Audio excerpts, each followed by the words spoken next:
ಮುಂಬರುವ ಲೋಕಸಭಾ ಚುನಾವಣೆಗೆ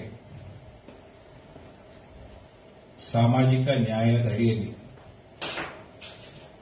ಉಡುಪಿ ಚಿಕ್ಕಮಗಳೂರು ಲೋಕಸಭಾ ಕ್ಷೇತ್ರದ ಭಾರತೀಯ ಜನತಾ ಪಕ್ಷದ ಅಭ್ಯರ್ಥಿಯಾಗಲಿಕ್ಕೆ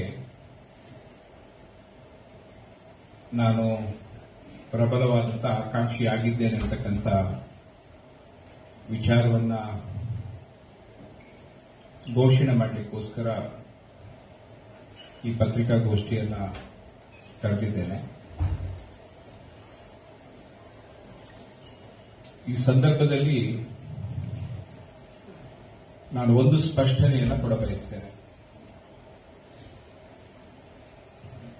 ನಮ್ಮ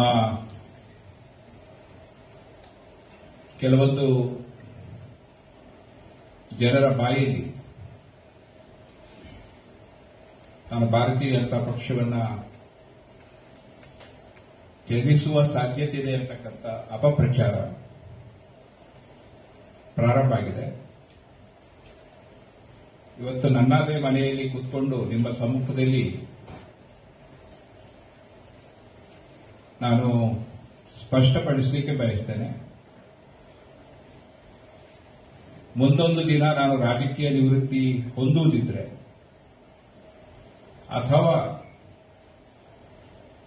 ನನ್ನ ದೇಹ ಅಂತ್ಯ ಆಗುವುದಿದ್ರೆ ಹಾಗೆ ಆಗಿದೆ,